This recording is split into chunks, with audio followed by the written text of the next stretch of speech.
download. It's Friday. It's 2:00. 5 to 5.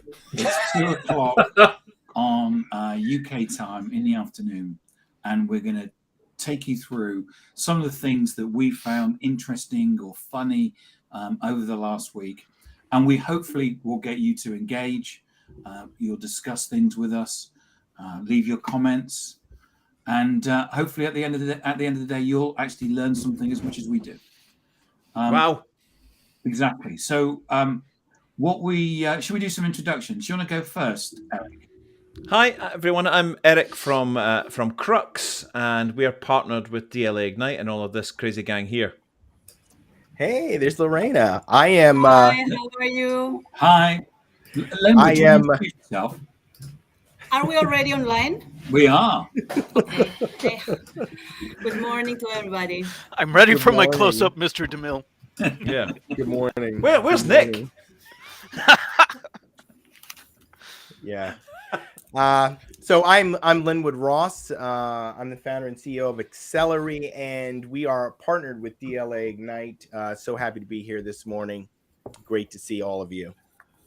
Cool. Rob. Good morning. Rob Flywheel. Good afternoon. I'm Rob Durant, founder of Flywheel Results, also a strategic partner of DLA Ignite. Alex. You're on mute, mate. You're on mute, mate. That's so You're on mute, 2021. Alex. Exactly. Well, welcome to your first digital download, Alex. Try the little, down the bottom of the screen on the right-hand side, the little settings wheel. Go into audio and select a different mic, and we might pick you up. Adam, do you want to introduce yourself? Hi everyone, I'm Adam Gray. I'm Tim's business partner at DLA Ignite, and this is a lovely way for me to round we've out the stopped. week. We're not live. Oh, Are we I've not? checked. Unable to go live. Uh-oh. Can you hear me now? Yeah. And I'm getting an error message. Unable to go live. It seems you are already live streaming. To go streaming, stop the ongoing live stream. Oh, Hang on. You're still broadcasting on your channel. Oh, Yeah, it let's seems just, to be. Yeah. okay. Can you hear me now? Yeah. I can't. The only problem is that error message in the chat. It seems you are already live streaming. To go streaming, stop the ongoing live stream. Hang on. You're still. Our audience shows we're live. Yeah, They are. Yeah, we are, and you're certainly live on LinkedIn. Okay, so Yeah. I can't put any of the audience comments across because according to Restream, we're not live, even though we are live. Quirky, I know. Quirky, yeah, absolutely. It'll be the storm, won't it? So, It will be. It's a storm. it could be. If the people don't know, there's a big storm in the UK and certainly in London where I am. Hold on. Can I let you in? Yes. In where I am, it's the trees are sort of like going like this, so it could be something to do with electricity. So Andrew and Rory and Robert, I can't share your comments if you say something. So appreciate you. We can see it, but we can't share it. Well, we We'll have can a read chat them. about it. Yeah, Yeah, Adam, do you want to yeah. introduce yourself again? Yeah, hi everyone. I'm Adam Gray from DLA Ignite. I'm Tim's business partner, and I was just about to go off into some eulogy about what a fantastic way this is to round out the week, because it's nice to see all of these guys sharing all of the things that they found interesting during the week. Alex, are you up and running now? Well, I think so. Can you hear me? Yeah. Yeah, you're there. It's a shame I can't use my very expensive mic and practice making some cool sounds using the standard mic. But anyway, hello everybody. My name's Alex Abbott, founder of Supero, and very proud to be DLA Ignite partner. Looking forward to the session. William. Hi, everybody. My name is William Shorten. I run my own business, William Shorten Learning Solutions. I'm also an executive coach, and I also work with Tim and Adam as a consultant for DLA Ignite. Lorena, all the way from Peru. Yes, hi, good morning to everybody. It's very early in the morning. It's 9 o'clock here in Lima, Peru. I am a founder of EDPE Consultants. It's a digital communication strategy consultancy for primarily lawyers and law firms. And I'm very happy to be with DLA Ignite as a partner, the contact person here in this part of the world, in South America. Thank you, Lorena. And Nick. Hello. You're in. Attempt number 6 to get in, and I'm finally here. I'm Nick, aka That Social Nerd. I work with Mr. Doyle, who's up there in that corner to me, and I'm part of Crux. So yeah, happy to be here. Good, thank you. So Eric, are you going to go first?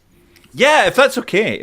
This is about something that I see. I'm still not certain this isn't in fetish weirdo territory, but so here's the thing. Do you want me to share that screen? No, not yet. Yeah, we'll come to that. I just want to set the scene first.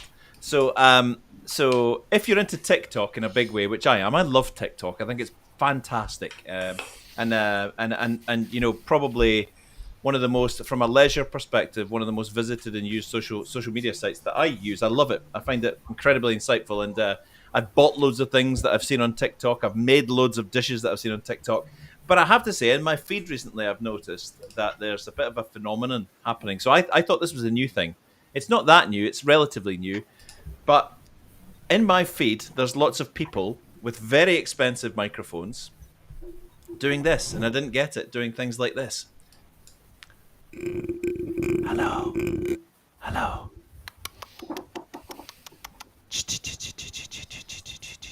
So I'm watching these things going, is this for weirdos? What is this? But there's just so much of it. There's old people, young people doing it, boys, girls.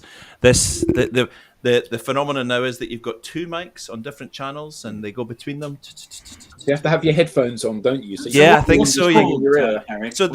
So I went to my son and said, "What is all this stuff with people going? Hi, good morning. We're going to have a nice time." And he said it's called ASMR. And he actually thought that the act of making these videos with ASMR. So I thought, this is a rabbit hole that needs to be explored. It's called Autonomous Sensory Meridian Response, ASMR. Sometimes Autosensory Meridian Response. It's a tingling sensation that typically happens on the scalp and moves down the back of the neck and the upper spine.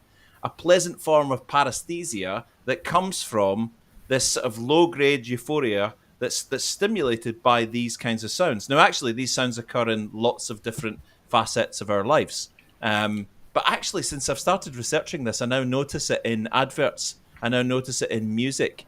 Even the Cam app has an ASMR setting on it for sleep. It's usually precipitated as by certain triggers, softly spoken, whispering voices, or quiet, repetitive sounds on microphones. So if you go into YouTube these days and put in ASMR, so I did that. I went into and had a little research. So this is huge, right? And there's been studies done to show that it's got clinical effects. This is a proper thing, the response. So in 2021, little factoid, there were 15 million ASMR trigger videos uploaded to YouTube. 15 million. 15 million videos designed to trigger ASMR responses. Now, this isn't one of those, I tried it and it didn't work. This works for everyone, right? And I know that Adam Gray's chuckling and smiling over there, because if you do this properly and you get drawn into one of these videos, you start to feel a little relaxation. There's a relaxation angle to this, but it does feel a bit weird. I'm still not convinced that it's not fetish chatted territory. about this, didn't we, earlier in the week? And Tim shared a video of a young German woman who's living in Chicago. We're going to see her in a second. Ah, right. Well, then I won't spoil your thunder. Sorry. No, you're right. Because that young lady's videos get in excess of 20, 30 million views every time she makes a video. Yeah. 20 or 30 million. The biggest one that I found. So the ASMR stars, and there are people who now make, there's a guy in Germany who's you're going to see him in a second, who's invested in some serious tech. He's made a head with ears and he's got these little sticks. You're going to see him in a second. But that young lady gets 20. I went on, the highest ranking views of an ASMR video was 75 million views. Do you know something? I guess people are going back, right? They're going back to the same video, right? If it's it one helps that them. gets them, yeah. When you say help,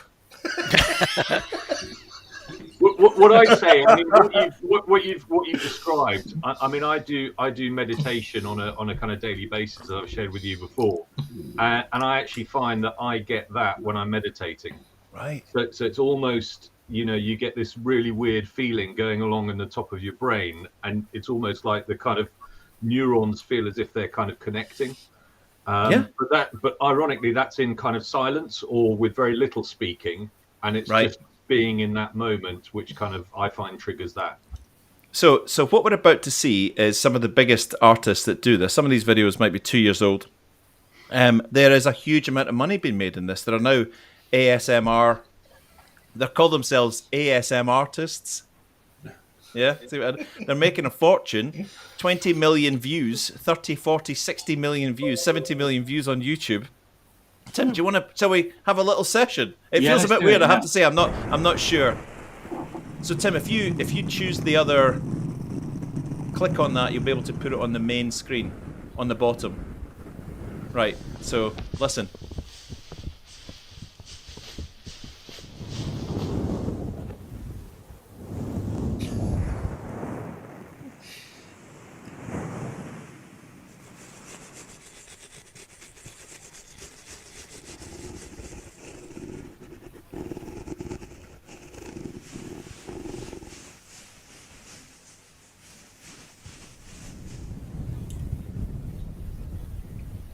$11 million views, right?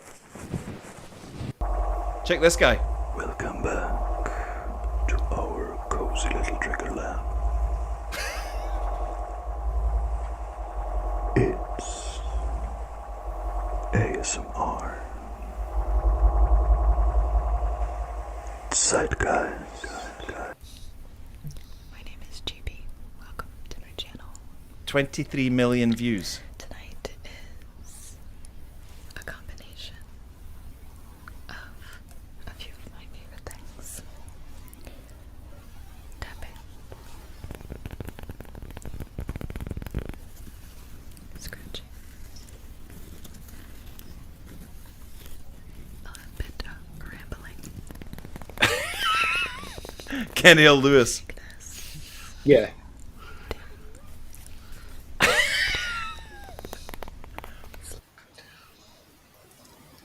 So it's really interesting what they do with the ears there. So as some of you know, I began my work career in the hi-fi industry, and there's a high-end headphone manufacturer called Stax, and they used to produce a demo CD which was called the dummy head, and it was recorded with that technique which is called binaural recording. And typically you would put headphones on somebody and they would sit in a room, and it began with a door opening and somebody walking across a room and then whispering in their ear, and everybody used to go because they thought somebody was right on top of them speaking to them. And it's a very disconcerting kind of sensation, isn't it? So this is a toy. This is a toy that you can buy, which is a ASMR toy to help with the mental wellness of children. So I'm actually interviewing Dr. Amanda Gummer in a few weeks' time about this. Wow. What are you saying, Tim? Nick? Those sounds are very similar to what I'd imagine you would hear in the womb. A lot of them. So that's probably, I think, to me. Anyway, I think you might be right. Very, very womb-like. So is that a hypothesis, or you read that somewhere? Just a hypothesis. Just didn't really anyway. Just came up with the idea. So I just wanted to share a little bit of, because I'm going to leave this group and become an ASMR artist and make a fortune. Good luck. Yeah, thank you. So that was it. Yeah, I found out about ASMR this week purely by fluke, and I noticed that when I shared it on Monday at our group meeting, everybody went, "What?"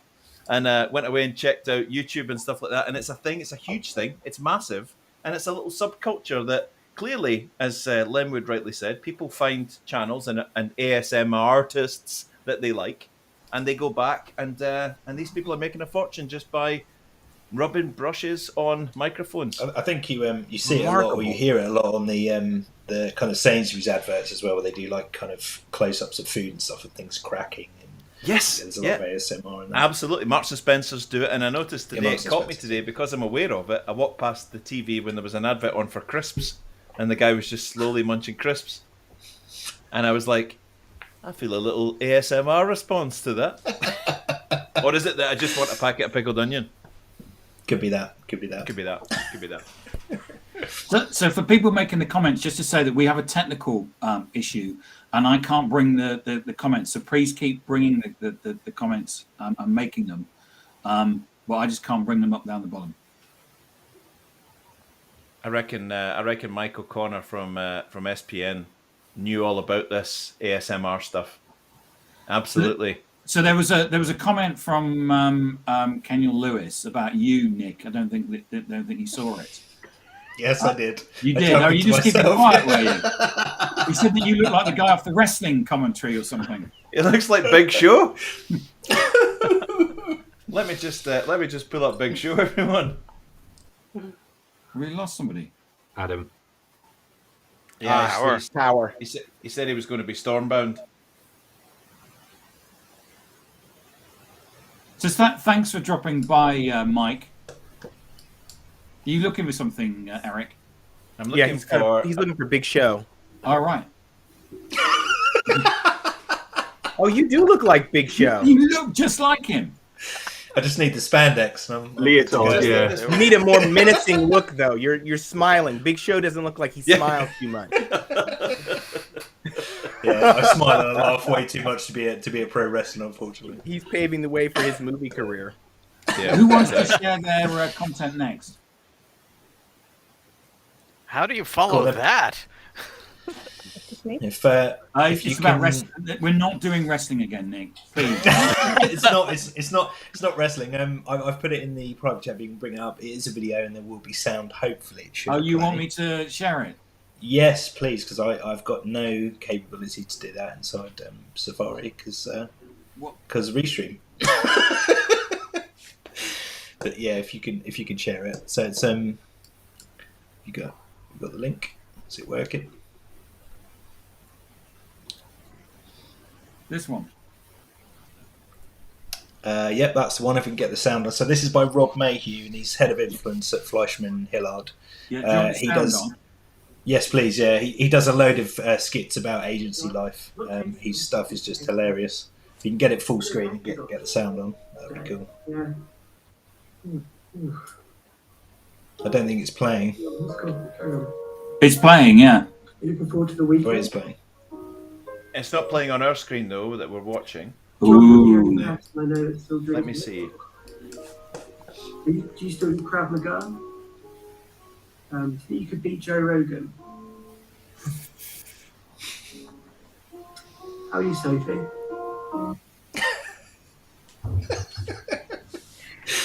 It's just Wow. he does these awkward little skits about agency. It is. It's really funny. I think it's hilarious. Why Yeah. aren't you laughing? Because I can't see it moving. Because we couldn't can see it. Yeah, Or we hear can't, it. We can't see it moving. We can just hear it. I can just hear the audio.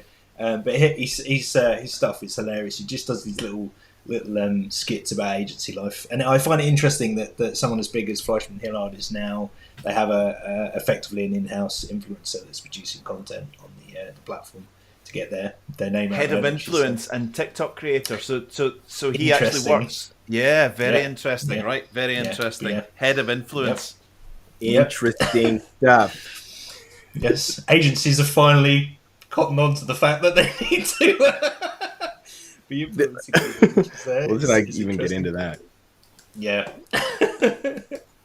But yeah, his stuff is fantastic, and just really kind of low accessibility in terms of like, the production values are awful, but the content's just really good, really well done, and obviously he's using content, repurposing content that he's already produced on TikTok as well, so no extra work really. But, Don't yeah, you think stuff's that's really good. incredible that big agency is happy with that kind of like handy cam, like Dan Creasy at we both. I mean, you introduced me to Dan, right? So Dan Creasy at Panasonic, and the megalith that is Panasonic, and the content that boy creates is His stuff is I've never seen hilarious. anything like it in my life.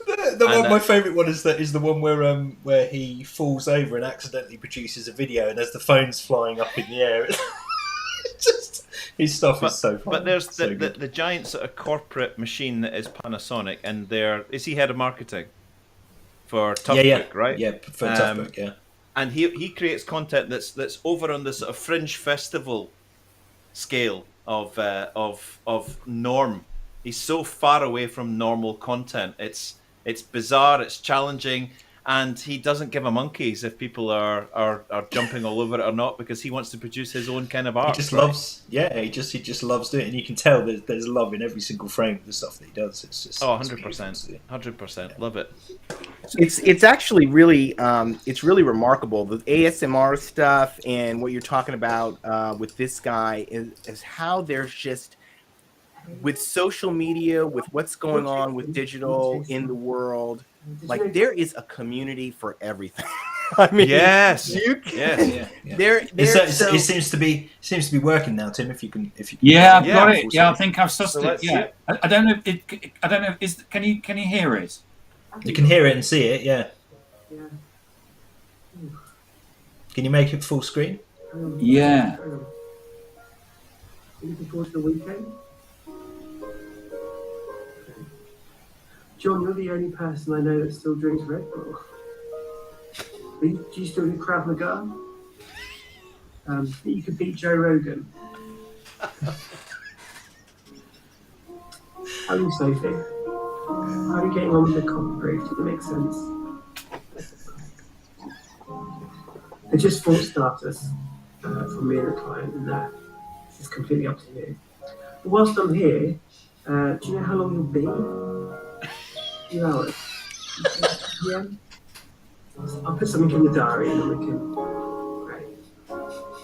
Is he in pajamas? No, it looks like he's a Christmas jumper on. It's a jumper with sheep on it. Yeah. It's just really awkward little.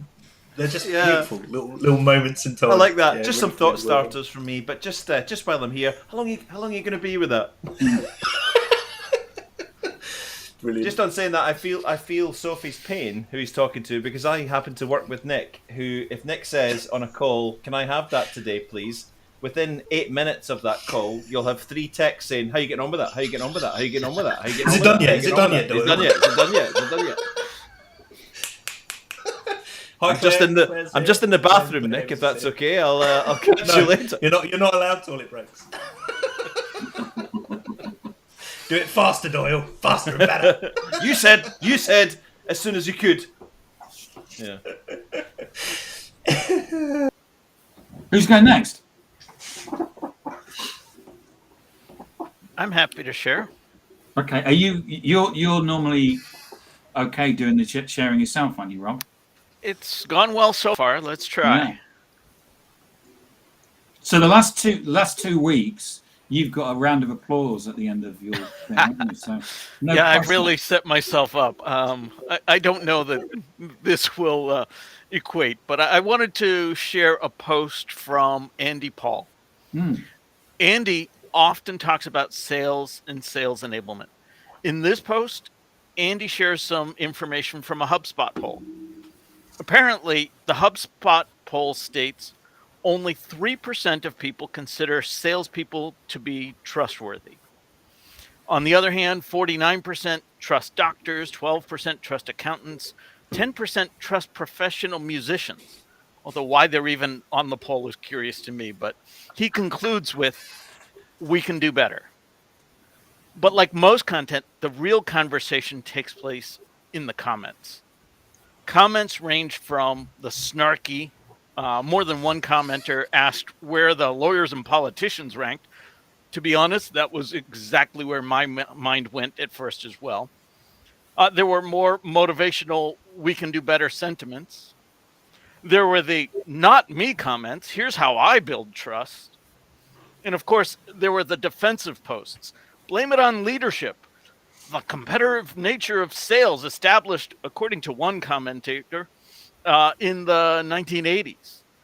Or the tried and true scapegoat, "The used car salesman killed it for all of us."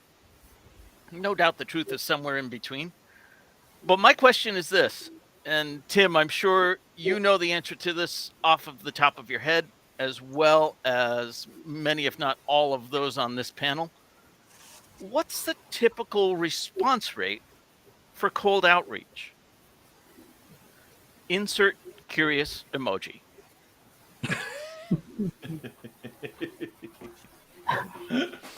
Very good.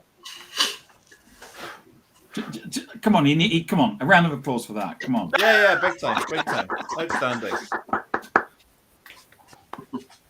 I thought this might at least elicit a conversation around correlation and causation.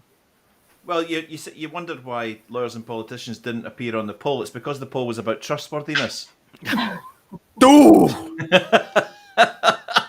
Feel the burn. It was the Aileman trust thing. I think salespeople are higher than politicians and lawyers. Yeah, absolutely. But not much higher. I like the musician part though. It's like, are you going to get the new album by the Radiohead? By whoever, your Radiohead? No, I don't trust the drummer. I don't trust the bassist. That bass player, there's something shifty about him. He's shifty looking. I just don't get that sense of trust from him. How he holds the guitar. Yeah, exactly. Yeah, Richard Blackmore. Great stuff, though.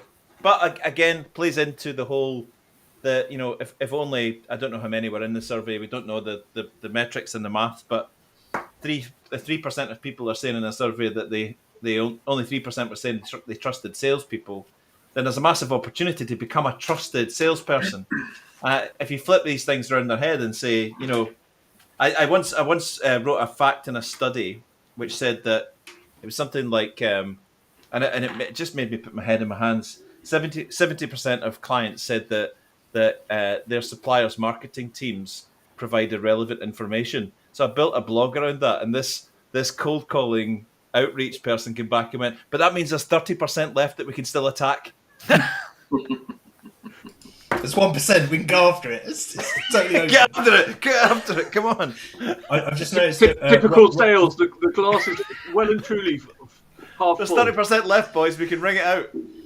Robert Matson's mentioned reference in the video that I put up earlier, or Tim put up earlier, is because it's not coming from the company. The video is coming from the employee. My work here is done. Mic drop. Yep, that's it. It's coming. Have you seen coming from the employee. Robert Matson's put? He said bass players are always shifty. Bass players are always shifty. Yeah, very much so. Drummers are always meant to be mad, so yeah, exactly. The prima donna lead guitarist. Who's next? The drummers. It's the what's in Spinal Tap? It's the combustion, isn't it? Instantaneous combustion. They just blow instantaneous combustion, and then you just turn it up to 11. Yeah. So Lenwood's next. That's one more. Yeah. Yeah, I actually. Perfect. That's the post. So this is a post from Francis. I don't know how to say his last name. I think it's Sale. Yeah. He's talking about a press conference that the mayor of New York, Eric Adams, gave. I want to say it was yesterday or day before yesterday.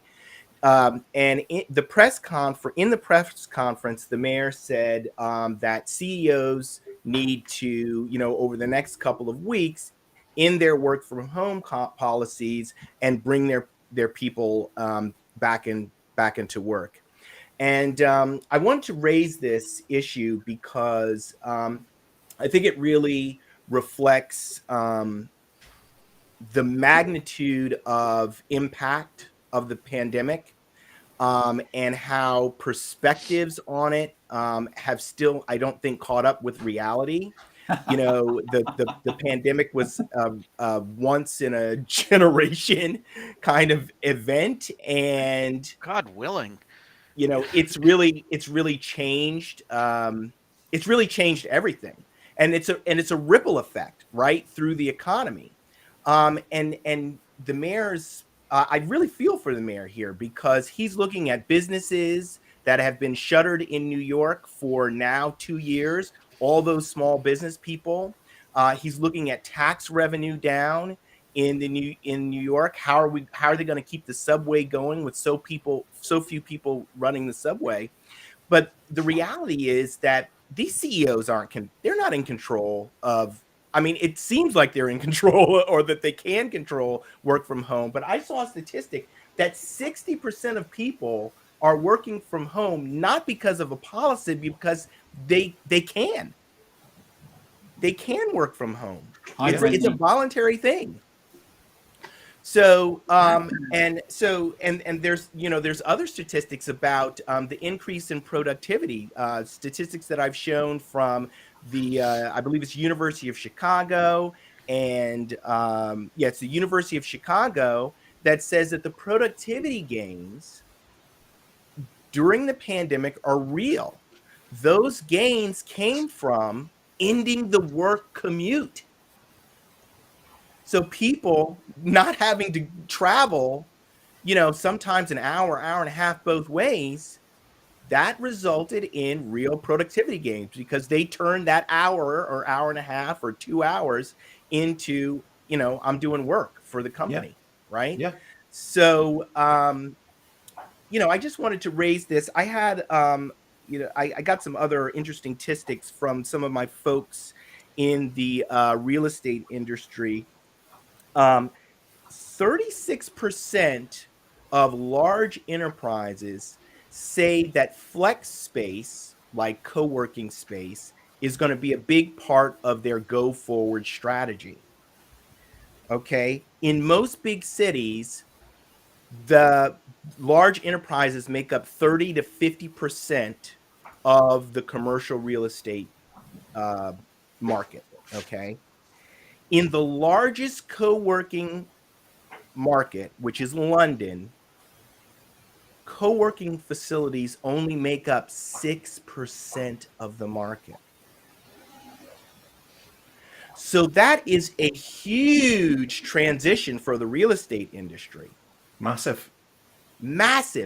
And I heard an analyst on Bloomberg yesterday say that this is a years-long transformation, and the large office towers are going to suffer because that type of a building, which is New York City, it's not conducive to what is needed for the new era of work. So I just wanted to raise this, see what people thought about it, and this is a big issue for cities. Yeah, we have the same issue in London. Wonder what's going to happen to all that commercial real estate and whether it's going to get turned into flats, houses, or what's this? Well, I read an article the other day saying that that already we're seeing apartment developments being sold WFH ready. So not now with a 2-bedroom and a box room, 2-bedroom and a WFH ready workspace with extra internet, with an Ethernet connection, and set up for working from home comfortably with good light and all that. The change is here. It's not coming. Yeah, that's a great point, Eric. There's a huge development here in New York City. I cannot remember the name of it, but it's a multi-use. There's like a mall. There's extremely expensive apartments, and then there's all this office space that's in there. And I'm talking, this is like a city within a city. It's such a huge chunk of New York City. What you're saying there leads me to believe that a lot of those big commercial spaces are going to end up getting turned into kind of work from home facilities where the people who live in those apartments can kind of go out and be in a huge kind of community of people who no longer are going to be going into their offices, but working right there in the building. Yeah, totally.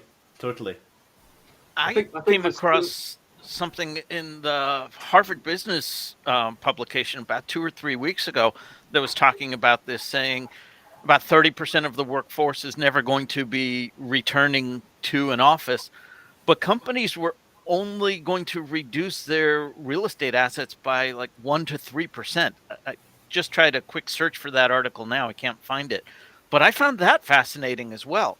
Even though the people are shifting, the companies are not shifting their assets to account for that. And I was curious as to why. One of the reasons was the fact of social distancing.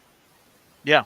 So you've got so what you're doing is that you're having to put so in Singapore, I think they've passed a law where you can only put now a third of the people into the office space. Right. So actually, you could actually say that office space is expanding because you've got to get more people into the office space. But change the subject back to what you say. London exactly the same. Lenwood. I've seen lots of pictures of people saying we're back in the office, and I understand that people are commuting with their noses up against the windows and packed into trains and stuff like that. All of the small businesses that were out there, the coffee shops and the dry cleaners and all of those things, they're the people that are suffering, and they're suffering hard. Yeah. And that's big business rates, as Lenwood was saying, in terms of kind of tax, etc. I think there's several interesting strands there, what you've been talking about. I mean, I remember reading something last year when people started to talk about the conversion of office space into apartments, etc.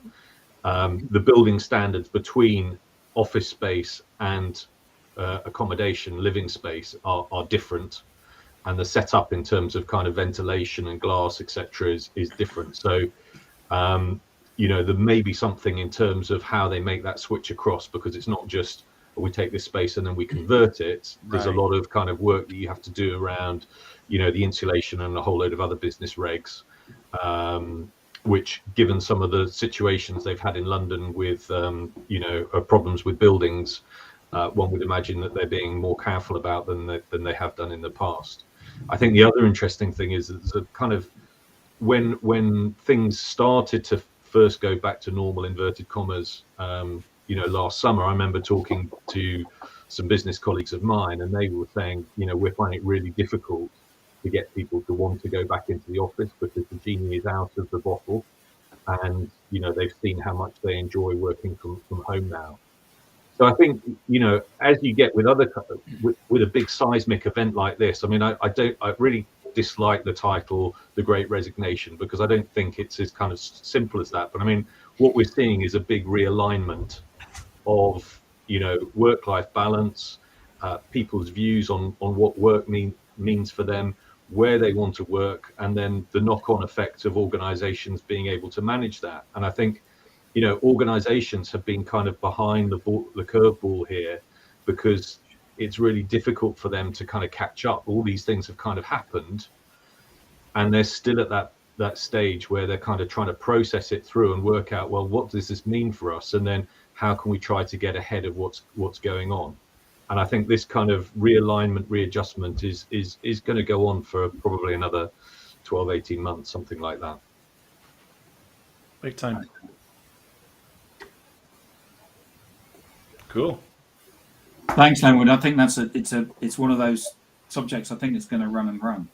And it's interesting to see. I can understand him saying we need to be back to the office. I can also understand the fact that here I am and I'm not in an office. I had this conversation with Danielle Guzman on our last post. Sorry, Danielle, if you're watching, where she talked about flexibility and how companies, and I sort of challenged it a little bit, because wherever we've seen before that flexibility was the first take on something, the first step on something, we've always seen that processes have got better and advanced. So my challenge to it was the flexibility part. I'm just thinking about it with Sarah, and she, her in her new role. They said, well, we can be flexible in how you want to work, but that to me seems a little loosey goosey, and a little kind of like, it puts a lot of pressure on the employee, because like, we'd rather have you here, but we can be flexible. We can be flexible about what you want to do, right? So that flexibility leans towards kind of like, but we'd rather, in brackets, silently, we'd rather have you here. But hybrid working, the whole term hybrid working is still the factory system. Yes. Which is what Henry Ford designed, which is you walk in and you're given a little job, and then you hand it on to somebody else. And what we have is what's going on is that we're actually looking at the factory system, and we're saying we don't want that. And Yeah, so people, there's also a view that we should have hubs to go and work at. So you should be able to say, I'm going to go and work in the local coffee shop or a Starbucks. So it's not just about the office or working from home. What we're going to do is we're going to form a little hub. We're going to go to a coffee shop and we're going to work there, because hybrid working is the factory system, and that doesn't totally. But my point with Danielle was, if you see flexibility as the first step, then the evolution of this might very well be that down the line that we've got like companies, or like companies. Who was the company that said we're not going to be cold calling anymore? Merrill Lynch, and said we're not doing that anymore, right? So there's an evolution. So you could think, perhaps hypothesize, that an advancement of this would be bespoke designed lifestyle packages designed for individuals at the start, designed in, not flexible. We'll see how it goes. Do what you want. Designed in lifestyle suitability packages for new employees that are completely different to the next guy and the next girl and the next guy and the next girl. But it also brings into the fact that what you have is a generation that I work in a generation of people that basically will, if you're told that you work from 9 till 5, you'll work from 9 till 5. So the next generation of people, millennials, will say, what's my work package? When I finished it, can I go home? So if I finish it by 3 o'clock, I'm off. Whereas what we would do is we would sit in the office probably playing Patience on the PC for another 2 hours. Minesweeper. And so, or Minesweeper, yeah. So we have this generational thing where, so it's also not, the discussion isn't just about offices and hybrid working. It's also about, are we going to work to outcomes? Yeah. So that's actually taking the whole concept of what is work and redesigning it for the future, not just bolting on a little bit. Well, you can work 2 days from home if you want. That's really cool. That's not what this is about, I don't think. I think that's just a clumsy first step. Well, I think that, really speaking to kind of what Tom has mentioned here about the future of work, what organizations are really doing today is really a network of projects, right?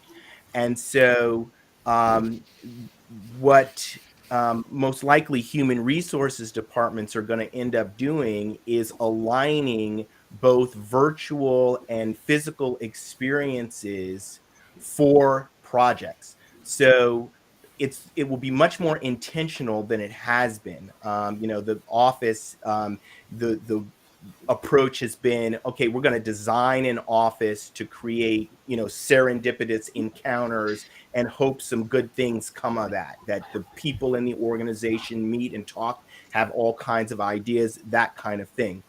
Just because of the nature of what's happened with hybrid working, we're seeing a very rapid move. I think we will see a very rapid move to a much more intentional way of working where you have people on projects. So building on that, Lenwood, I mean, part of one kind of vision I have is perhaps a bit dystopian, because I think with that, once you don't have to have people coming in and working in a central hub, and we've moved away from the kind of paternalistic model, so we've got something which is much more kind of then flexible. Actually, you get to a stage where perhaps some companies say, well, actually, why do we need all of these employees? And why don't we put everybody on 0 hours contracts? Because we've got bespoke kind of projects, and we're almost going to auction these projects out to people who are going to be working from home. They're all going to be self-employed, and they're going to do these little itsy bitsy projects, and that's all that we all that we need them for. And all of those overheads that we have of, pensions and providing these kind of other benefits for people, actually, we can save all of that money. And actually, either with way, the technology that's coming as well with AI and all of those type of things, then actually, the nature of work and the people who are going to be in work, we can kind of get rid of perhaps what people would perceive as dead wood, and we can focus much more on outsourcing all of this labor rather than having the cost of it ourselves. You know, sounds like Mad Max, Will. Well, it's not quite like. Well, we're going to start chasing oil tankers. Dystopian. Yeah. Yeah. Well, it comes back to what was said before on this show. If you push into the future enough with the future of work, you get to the point where these sacks of jelly and bone become limiting factors. Yeah. But the idea of a job for life evaporated years ago, didn't it? And you know, people talk about the gig economy, or have been doing for sort of 20 years. You know, the idea that you do 2 days a week working at company X, a day a week as a painter, you know, a day a week gigging, and a day a week doing waiting tables or something, or whatever it is, you know, and that's how you make up your working week. Isn't what you just described, Will, a natural evolution of that? I think it is, but what I'm saying is that accelerates. So at the moment, you've got a certain amount of people who are not in the gig economy. If you then suddenly triple that amount of people, then where does that leave us? Because actually, you have people fighting for that type of, you know, those work, and those roles aren't going to be open to everybody. No, but I think the flip side of that coin is that the reason that you employ somebody is so that you've got first refusal on their time, isn't it? So, you know, you, and I'm looking at any one of you, have a very specific skill set, and I need that skill set to execute on this project. And then you tell me, actually, I can't come and do this project for you, and I can't start for 4 months because I'm currently working on another big project. Well, actually, that's my loss. So what I need to do is I need to manage that risk, and either manage it by employing you full time, or by giving you an on the bench reservation fee, or we work out something which is an appropriate way for me to have first refusal of your time. But ultimately, you know, it is supply and demand, isn't it? Hasn't it always been? You know, I don't need you for this role, so I'll make you redundant. Yeah, can I bring Lorena in? Thank you. Because No, but I want her to give her 15 minutes. it's it has been a very interesting discussion, and I think it's very, very philosophical. So we don't have the answer, and it depends on the view. Because in my country, for example, where we are very intensive on handwork, you can't have this kind of discussion because you have to go to the fabric and work. So but I think we have to go on with that discussion, with this evolution. So I chose this post. It's maybe very serious. It's not very funny, but it's because I've been working with some people on producing content, and the most difficulty for this, let's say, pupils or students or people that I am coaching is to produce content. And I found this lady. It was very random, and I've been following her, and she's a partner at a very large law firm in Germany. And it's a worldwide law firm, CMS. And she has committed, and she wrote that in January, to post on the birthday of prominent lawyers, women lawyers, that were Jewish, and that were and that couldn't exercise their profession during Nazism. And it's been very interesting because maybe she has not too many or a large interaction or whatever. But what I noticed is that since Julia, I don't know her, started posting this kind of publications, she's got very involved in posting about other topics, maybe very legal topics. And what I told everybody is, you have to start posting. And in this case, it's very interesting because it's history. She's engaged with this topic. I don't know why, because I don't know even if she's Jewish. And the other thing is that it brings you more information. For example, in this on this post, I read it, and it was very interesting about this women lawyer. And yes, I'm looking again the post, no, and she tells about Elizabeth Kohn, who was born in Munich, but the nice takeaway for me from this post was that Julia tells about the sister of this lawyer, who was a painter and who has a wonderful production of paintings. She was also murdered during Nazi time, and now at the Munich State Museum, you can visit a digital exposition from the sister. So that's why I wanted to my lineup. My bottom line is, it's very producing content brings so much. It's not complicated, and yes, that's what was my. It's lovely, Lorena. Thanks for sharing it, because it's one of those pieces where people are, oh, we have to post business content, which usually means a brochure, and here we are. It's not about Julia. It's not, actually, we read it as Judi Dench when I was, obviously I need to get some new glasses. Here's someone saying this is something I believe in, and it's a lovely piece. Thank you. Yeah, and one of my students has posted, because we all at DLA Ignite also are trying to convince people to post not only, as you said, about business, but about anything that they find interesting. Yes. And that's it. Yeah, I think Eric came up with the title, or it may be Brentney, I can't remember, but it was lifestyle content, or was it Adam? I don't remember, but I think it was the group. Life content. The middle part, the middle part of the Zen diagram.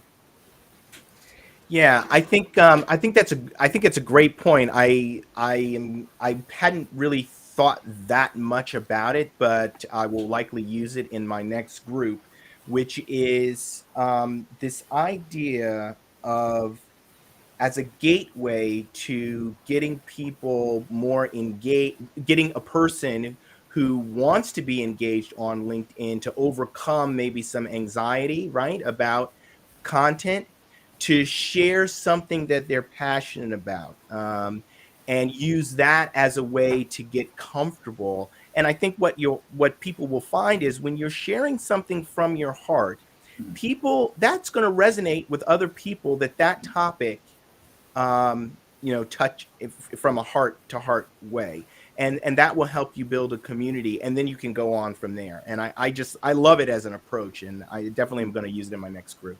That's a lovely link into what Tim's just brought up on the Well, screen, actually, welcome. which is my piece. And so Pam is a coach. I kind of know her through the network, and as most of you know, I join Eric every week on the Big Breakfast Burrito, and I usually share a piece of poetry. So because this was poetry, this had a link to me and to my passions, to come back to the point you were making, Lenwood. And Pam, as she explains in the piece above the poem, is going through a few struggles with these bolts, which have been made for after an operation that she's had, and she's had a kind of tough couple of days dealing with stuff, and then she's posted this poem about the mountain, which I think is a really nice poem, great metaphor for these challenges that we face in life, and how it's okay sometimes not to charge at them and try to overcome them if we're not in the right place to do that. That actually we can choose to say, on this point, we're going to stop here, or we're not going to try and climb the mountain. The mountain will still be there for us tomorrow, or the day after, or next week. And hopefully we can come back at that point when we are stronger, we feel more able to deal with it, and to be able to meet the challenge that we set ourselves. So I had the connection there of a fellow coach who's going through a tough time. And then there's a really nice poem here which talks about how you can overcome the challenges you face. Fantastic. Yeah, it's really nice. Yeah, I'm just trying to find it on her feed. Actually, was it recent? Yeah, it was a couple of 3 days days ago. Eric. But I can send you the link directly. Yeah, please. It's Yeah, in absolutely. Slack, Love it. Eric. It's in Slack. Brilliant. Thank you. in the channel. Love that. Beautiful. Is this me again? Oh yeah, that's me. Yeah, that's gonna be. We haven't heard from the man at the center of the room. We got. Oh, that was me. Just a post of mine. Yeah, nice. And interestingly, I wouldn't normally talk about a post from one of our team, but you posted this, and I thought it was really interesting, particularly because after the power cut, I came back in and we were talking about kind of staffing issues and getting people and retaining people and how that work-life balance works.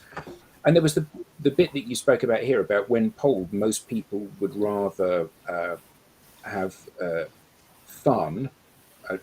What does it actually say? Most people rather have well-being than material benefits as a result of going to work.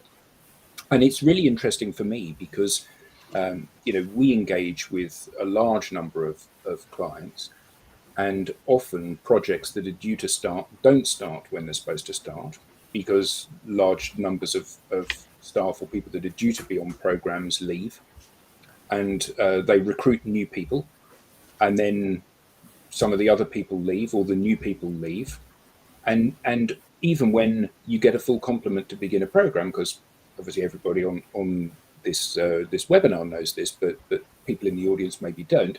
Typically, one of our programs might last for 10 or 12 weeks. And during that time, often people leave organizations. And it strikes me that a huge amount of lip service is being paid to employee welfare and purpose and all of those things. And organizations talk about putting their teams and the people within the organization first, but often they're paying lip service to it. And the reason is that those people are still being compensated and measured and assessed against a set of criteria which belong in the factory era. Your comment, right, Tim, about the Model T Ford, and it's like everyone's doing a tiny little bit of work, and so much of the structure of businesses these days, not our business, but a lot of businesses, tend to be focused on this. Well, we want this, but actually you've got to do all of this old stuff which isn't relevant anymore. And I wonder whether or not there are any organizations out there, certainly large organizations, that are actually really genuinely walking the walk, or whether they're just doing a passing nod to making themselves better. I know of one organization that is doing something which is a large organization, huge organization, that is doing something that's pretty dramatic. Can you name them? Huh? Can you name them? Of course. It's Microsoft. Okay. And what Microsoft has done is they've said that they want to see their people spend 20% of their time learning. Wow. Yeah, because they want to be a learning culture. And I was on a panel with someone from Deloitte, and he said he had not heard of that from any other large organizations. So Microsoft is way ahead on this. And I talk about Microsoft a lot, but you cannot deny the transformation that has occurred at that company since Satya Nadella took over. They've been way ahead on hybrid learning and virtual learning experiences. They've been doing it for 6-7 years now. His well-known quote, wasn't it, Lenwood? I want to go from a know-it-all corporation to a learn-it-all corporation. Absolutely. Beautiful. Absolutely. Big, huge quote. And that cultural transformation has led to a revitalization of that organization. I mean, Microsoft was on the verge of becoming obsolete 7 years ago. I mean, they were in real trouble. And now they have everyone used to talk about FANG, Facebook, Amazon, Netflix, and Google. And now it's Microsoft, Meta, Amazon, Netflix, and Google. So I don't even know how you say that, but Mang, I guess. Mang.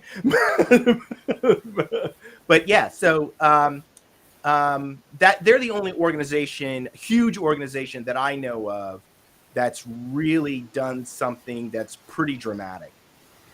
There's a lot of stuff. If you read various books, there was a French writer called Leloup who talked about reinventing organizations, and he had probably examples about 5 or 6 different organizations about how they were reorganizing, trying to give much more purpose in the organization, trying to give a lot more autonomy to people in the organization.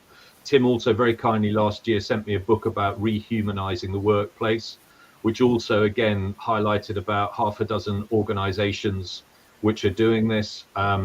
One organization which was mentioned in both of those books is it's a kind of care association in the Netherlands called Buurtzorg, and so it's about nurses in the community going around and supporting the elderly who live in the community. So rather than having them in a big care home, they're still in their own homes, but the nurses go around on a day-to-day basis. And they basically, within perhaps a few blocks, they have a certain amount of nurses who look after that particular area.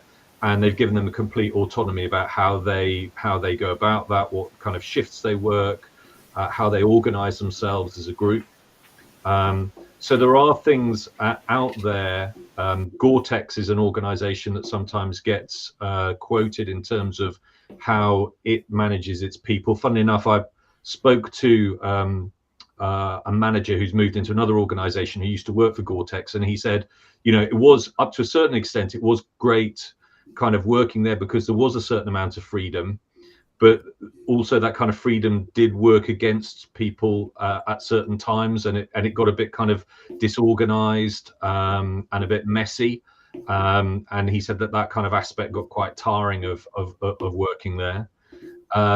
There's another organization in Brazil. I've forgotten the name of the guy who runs it, but he wrote a book called Maverick. He inherited his father's organization, which was very much around kind of manufacturing. And he decided after a few years of being in charge of that he wanted to do something completely different. And, he opened it up and has brought in, again, a lot more kind of a democratization in terms of how people operate there. So there are these kind of beacons out there. And yet at the same time, I was speaking to a consultant, a coach who I worked with about 10 years ago. And I reconnected with him a couple of months ago. And he said, there's a lot of organizations who are saying that they do these things, but actually when you look at it in detail, they're not doing it. And he's grown a bit kind of disillusioned with working organizations who come out with these big statements, but actually don't walk the talk. Interesting, very interesting topic. Could go on and on, I'm sure. Yeah, well, we're over time. Sorry for the technicalities today. That worked out. Yeah, and just so there's loads of really great comments, but we couldn't put them up. So sorry, but thank you to everybody who made the comment.